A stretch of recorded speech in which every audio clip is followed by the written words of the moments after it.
findings of police investigation of the Resorts World incident this morning, the 2nd of June 2017, Thursday, show that there are no indications of terrorist activity. All indications point to a criminal act by an apparently emotionally disturbed individual. Although the perpetrator gave warning shots, there apparently was no indication that he wanted to harm or shoot anyone. The 34 deceased all died due to suffocation at the second-floor gaming area, which had been set on fire by the perpetrator, who eventually committed suicide in the 5th floor of the Maxim Hotel, where he set himself on fire and then shot himself. The only other individual who sustained a gunshot wound was a security guard who accidentally shot himself. Yes, sir. Let me just give an update on the Resorts World incident this morning, where the victims who suffered suffocation already went up to 36, plus one the perpetrators, so that makes the body count to 37 already, sir. Hi, good morning, sir. Director Albayalde, with regards po dun sa Resorts World incident, may we know ano po yung possible motivation ng suspect if hindi siya related sa terrorism? Well, actually, the motivation, we really could not tell the motive of the perpetrator, no? Pero apparently, he's mentally disturbed, no? At nakita naman natin, that's why we could not relate it to, we cannot relate it to terrorism, is because he did not shot anybody, no? Wala siyang sinaktan doon, wala siyang binaril. He just went inside, he burned the gaming tables, no? At pinagbabaril niya is the doorknob of the storage where the chips were kept, and he stole 113 million worth of casino chips. So possible robbery angle, sir? Well, it could not be robbery because he could not be able to spend those chips and will not be able to exchange those chips into cash, no, or into pesos. As to the identity of the suspect, sir, meron na po ba? Sa ngayon, wala pa. What we only identified is the owner of the car that he used. So that is now under police operation, pinapollow up ng ating police operatives. Pero possible po na foreigner? Well, he looks Caucasian, he talks in English, and he's big and he's white. So ang assumption ng mga tao doon, he speaks in English, so probably he's a foreigner.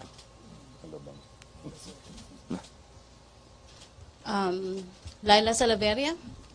Sir, Director Albayalde, sir, what's your current assessment of the security situation in Metro Manila following this incident in Resorts World? Well, generally, Metro Manila, we enjoy peace and order, no? Maganda yung prevailing peace and order dito sa Metro Manila. We have not monitored any threat on terrorism dito sa Metro Manila. And while wala naman tayo namomonitor na threat, no, hindi naman din talaga tayo pwedeng mag-relax, no. Our intelligence community is in constant monitoring of the possible mga threat groups who could be possibly here in Metro Manila, although wala tayong namomonitor na ganun.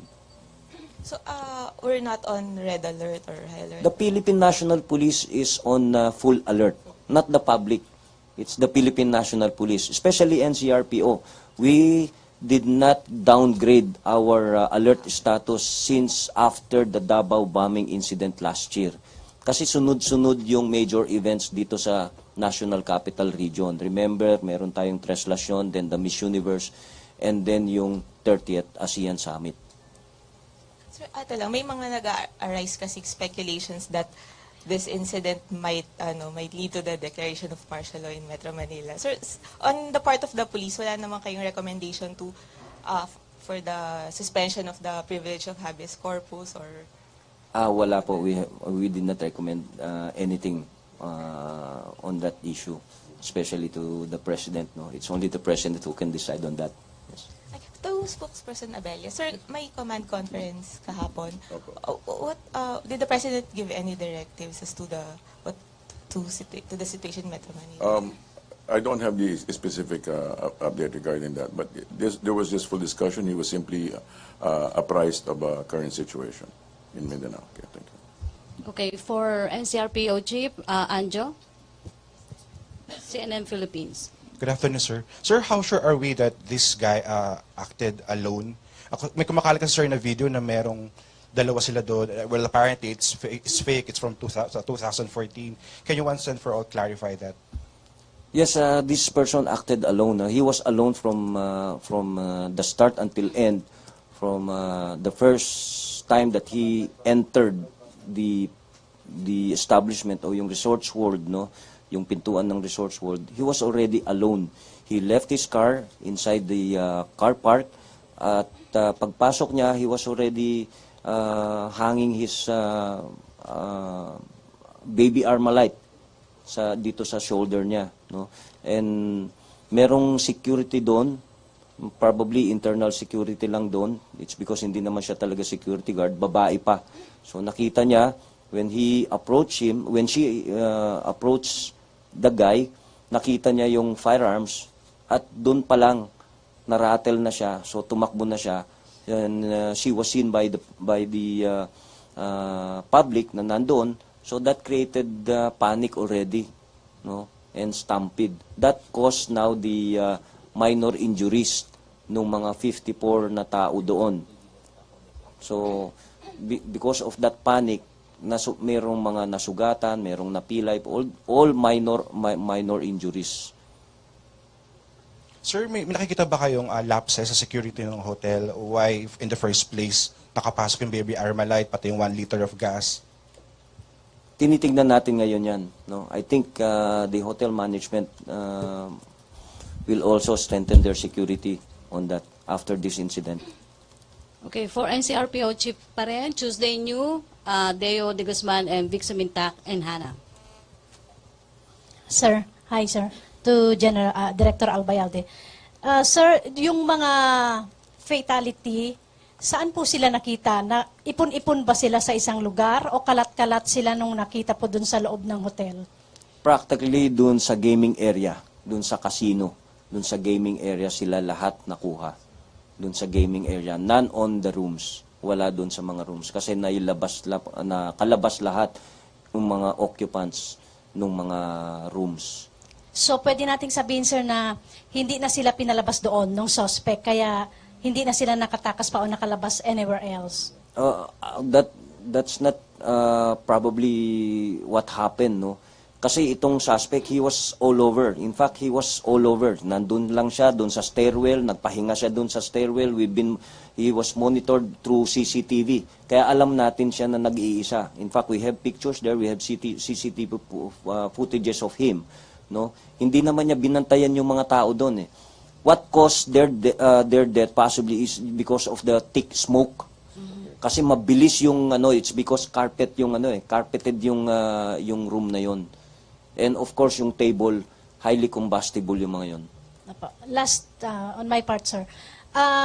Ito po bang suspect, na-establish na po ba natin kung siya po ba ay parokyano o occupant ng isa sa mga rooms ng mga hotel? Dahil paano po siya nakapasok doon sa room 510 nang wala siyang susi?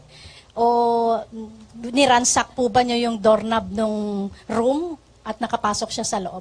We have not talked with the chief security yet kung talagang yung tao na yon he frequents that place, no. With regards to your question, paano siya nakapasok, binabaril niya yung doorknob. Binabaril niya yung doorknob ng mga kwarto para mabuksan niya. Thank you, sir. Deo.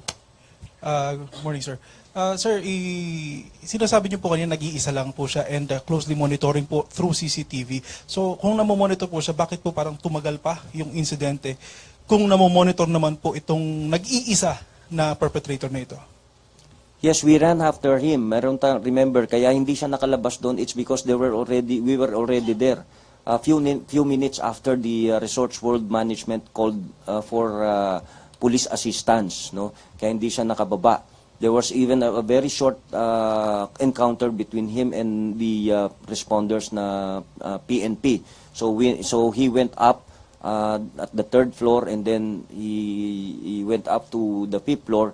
Nagsunog siya ulit ng carpet so that it will be covered by thick smoke again, tsaka para mawala kang makita doon sa CCTV. Doon na nawala yung kung nasaan siya. Yes, sir, with the security. So we went, we cleared the hotel room by room. We started on the 5th floor. But when we went up to the 5th floor, he went down to the 2nd floor, and he even burned another BMW car there. So when we went up to the 6th floor, he went back to the 5th floor. Doon na siya nandun sa room 510. With regards naman po dun sa security ng hotel, may baril po ba itong mga ito? Para po kasing kulang sa training, kulang sa paghahanda. Maraming kakulangan po yung kanilang security. During that time, wala tayong nakitang firearms na hawak nung internal security doon. Thank you, sir. Okay, Vic. Sir, just a follow-up kay General Albayalde. Doon sa, di ba sabi niyo naka-heightened alert na kayo matagal na dito sa NCR, di ba dapat may mga police personnel sa mga private establishment? At that time, nung mag-commence yung ginawa ng suspect, meron bang available na police na nandun mismo sa Resorts World? Yes, we even have a PCP there. Remember, din sa mga clusters of hotels, we have PCPs. Kaya mabilis yung responde kaninang madaling araw. We have PCPs there. Just like in the Soler area, meron tayong PCP dyan. Yung pagbitbit niya ng long firearms, bakit nahayaan pa siya na hindi ka agad na respondihan? Well, unang-una, natataranta na yung yung security ng hotel. Siya mismo, pagkakita pa lang niya, tumakbo na. Instead of calling immediately for assistance, nag-scamper yung mga tao doon including the security, who is a female. Sa ngayon, magre-recommenda ba ang NCRPO na kailangan magkaroon ng close coordination with the PNP personnel and the private security of the private establishment? Actually, we were directed by the Chief PNP to coordinate with all the security officers of all the resorts and hotels in Metro Manila. And we're going to do that. Thank you, sir. Okay, thank you, Hannah. Then, Rida and Chona and Pia. Guys, we still have General Padilla and Chairman Santiago. Sir, good morning, sir. Sir, na-mention kasi dun sa mga tweets na na-monitor, especially kami sa media, na-monitor namin. Nung early nangyari yung incident, nung simula pa lang, hindi lamang yung media ang na-alarm, kundi yung international community din, pati na rin yung gising pa at that time, may nag-tweet na kino-confirm na ISIS.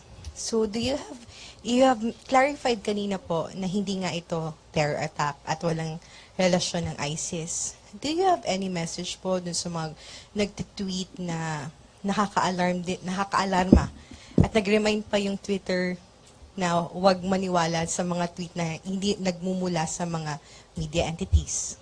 Well, when I was called upon na merong ngang incidenting ganyan, unang-unang sinabi din nila yan that there's ISIS. Ang lumalabas when the people scampered, nung nagpanic sila, they were somewhat shouting, ISIS, ISIS, ISIS. Parang ganun ang nangyari. Yung mga tao, while it's because yung mga tao na nagtatakbo, they always assume na pag may mga ganyan, it's always ISIS, So yun ang pinapakiusapan natin mga kababayan, Huwag silang maalarma, huwag silang palaging i-relate yung anything that is violent to any terror attack or to any terror group for that matter. Okay, thank you, Hannah. Pia? Sir, could you tell us exactly how the gunman died? Kasi may mga conflicting statements coming from earlier interviews kanina na saying na police na nakapatay, and he shot himself, tapos before burning himself alive. Paano po ba talaga, sir? Most probably, although wala pa tayong SOCO report, no, meron siyang gunshot wound sa head. So and he was really burned. So nakikita natin dito, binuhusan niya yung sarili niya ng gas. He covered himself with a blanket, tsaka may mga foams doon. And he ignited himself, and then he shot himself. Binaril niya bago masunog totally yung katawan niya. Tama ba, sir? The police discovered Him patay na siya? already dead, yes. Okay, Rida? GMA 7? Sir, konting ano lang po dun sa timeline. Anong oras po ninyo natanggap yung tawag? Tapos sir, kasi nag-deploy kayo ng battalion doon mismo. Meron bang information na isa lang tao o marami sila? Around 12, past 12, short, mga 12:10 siguro, 12:05 ganun, no? Past midnight yon. So we were there around mga 12:15, and I was really very near dahil sa bikutan lang ako. So it took me only around 5-10 minutes to be there. And kasi ang initial report kasi it's yun nga, no? It's a terror attack. So I called reinforcement at from the Special Action Force, and halos kasabay ko din silang dumating doon. Mabilis yung reaction din nila, and we want to thank them also. And of course yung ating RPSB together with the SWAT from Pasay. So ganun, hindi naman kami that kadami, pero enough yung aming personnel na nandun kaninang madaling araw. Sir, going back to the security measures, ano do we expect mga tiga Manila, tighten security talaga, like additional checkpoints or augmentation po of additional personnel? Yes, we've already tightened our security measures dito sa Metro Manila since after the Marawi incident, since the start of the Marawi incident, no. All over Metro Manila, we have activated our checkpoint operations.